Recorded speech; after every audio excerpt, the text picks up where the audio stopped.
You know, Brian Garcia versus Sugar Sean O'Malley. You know, as I took my notes in preparation for this video, I began to laugh. I began chuckling to myself, and I find that this topic conversation is very hilarious because people don't quite understand what it takes to make a mega card like the Floyd Mayweather versus Conor McGregor. Because this topic is very immature right now. It's not seasoned enough for its age. It's like you want to create this 5-star Gordon Ramsay pot of stew, but you don't understand what it takes to have the ingredients to make this stew to perfection. And I understand people, especially MMA fans and boxing fans, they can be a little bit delusional. And as a fan of both, I'm a delusional myself because I would love to see this fight happen. I want to see it happen by the end of this year, but understanding the business side of it, it doesn't make sense just yet. It's not ready. So I sit down and I began to take notes, and I noticed a couple things. I already know this though, but I just want to jot it down, that these are some of the ingredients that is needed. This is needed. This is the blueprint if you want to create a mega star card like the Mike Tysons, the Conor McGregors, the Floyds. If you want to create these styles of card pay-per-views, you're going to have to get these ingredients together. Do you need all these ingredients? No, but you need damn near all of them to get the mega one. First thing first is time. Again, like I said, I don't think people are checking enough for Ryan Garcia's versus O'Malley. At first, it's been talks, but it's been talks against Gervonta Davis versus O'Malley, which is that's a different conversation for a different day. But as of right now, Ryan Garcia has hit the hot streak. He's the kid of the town. Everybody want a piece of him. Everybody would love to have a fight, a payday with Ryan Garcia. So he's the topic of the town. But nobody is checking for O'Malley versus Garcia. So just give it time. This is what is need time. Let it build, let it accrue. When people, it took Floyd Mayweather versus Pacquiao years to fight. Even when they fought, I'll save it for later. You will see. But even within, time is very crucial. Number two, I think it's one of the unpopular ones, but it's a fact. What is that? Race. I said it. Race is definitely a key factor if you want to get a mega star pay-per-view card. If you don't believe me, let's look at some of the statistics. Let's look at some of the main cards throughout history.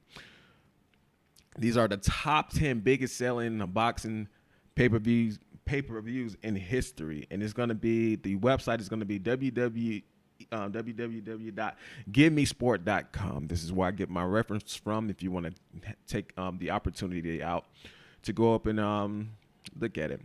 So going back into it, like I said, you don't necessarily need damn near all of them, but you damn near need it if you want to get into the upper echelon. Let's start with number 6 and work our way down. No, matter of fact, let's just read all of them. Number 10. If you don't know Mike Tyson or Roy Jones Jr., then you don't know combat sports. Number 9, Floyd Mayweather versus Miguel Cotto. Again, a different race. You got black against whatever, white against Miguel Cotto. He's a part of a different culture. Number 8, Mike Tyson versus Peter McNeelian. Black against white. Then you got Evander Holyfield versus Mike Tyson, fight of the century. You can not deny that. Gervonta Davis versus Ryan Garcia. Again, black, Mexican, Hispanic. 5, Lennox Lewis versus Mike Tyson. That's another conversation I'm going to get into. Now we get into the money. This is really where the money is. This is where the fighters are aiming for a big-ass payday. Number 4, Floyd Mayweather versus Oscar De La Hoya. $2 million plus buys. That's number 4. Again, different race. 3, Floyd Mayweather versus Canelo Alvarez. Do you see the pattern where I'm getting at? Floyd Mayweather versus Conor McGregor. And last but not least, Floyd Mayweather versus Manny Pacquiao. It took Manny Pacquiao and Floyd a long time, going back to number 1, to fight Everybody wanted to see that fight. And when they finally fought, they was damn near out of their prime. So people didn't care, but people still bought it. People was actually talking about this. People was actually interested in seeing this fight happen. Even so much, even when they was damn near out of their prime, people still bought it. People are not checking for, or not talking about Sean O'Malley versus Ryan Garcia, at least not yet. They're not. So time and race is definitely plays a part in creating a mega card. Again, this is the business side of it.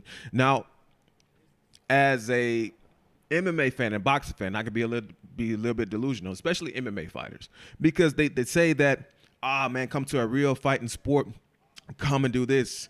But again, they get paid pennies on a dollar compared to what the company actually makes. So I will ask anybody, would you enjoy being a slave? Because you're working your ass off for pennies of the dollar. And in fact, I actually would love to see MMA fighters get paid way more. I would love it, because according to Forbes, www.forbes.com, bear with me, you want to know who's leading number one as far as the most profitable organization is the UFC with $11.3 billion in sales, in revenue. So I would love for UFC fighters to get paid a lot more, especially if the company is making this amount of money. But I digress on that. We're not going to get into that. We're going to get off that. All right. So number three. Number three, it's star power. Now, before I get into this one, ask yourself, would Sean O'Malley sell a pay-per-view card if he was just the main event? If he was just the only star on that card? I'll bet your bottom dollar you would say no. You will say no. And if we be being quite frank, if we start to compare the Conor McGregor versus the O'Malley, Conor McGregor has done that with a lot less. All right, so let's pull up some of these facts about Conor McGregor, the notorious Conor McGregor. All right. So we're going back and we're looking at some of these things. Again, you can have race, you can have different cultures, and you look at some of the highest one was Khabib. He had a whole country supporting him, which is Russia. Russia wanted his head with this particular fight. But we're going back and we're looking at the Aldo versus McGregor. When we go back and look at some of the cards, who had the Luke Rockhold, he's no longer even in the UFC. Yoel Romero, not even the UFC. Dame Nehemiah, I think he's retired. But these guys who we're looking at, nobody's checking for them. People were checking for Conor McGregor. It was checking for Conor McGregor. Moving on.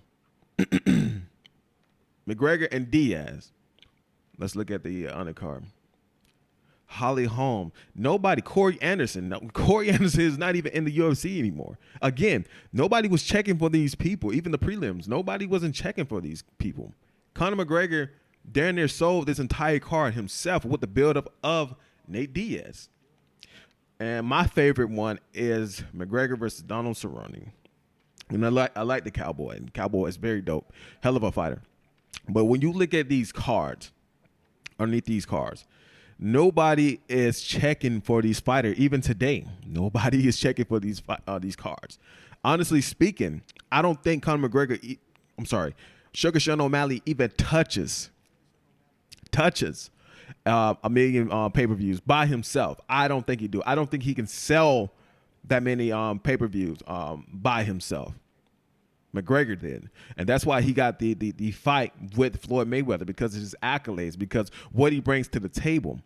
Not only was Conor McGregor a good marketing tool, and I'm going to get into that one. That's actually going to be the last one.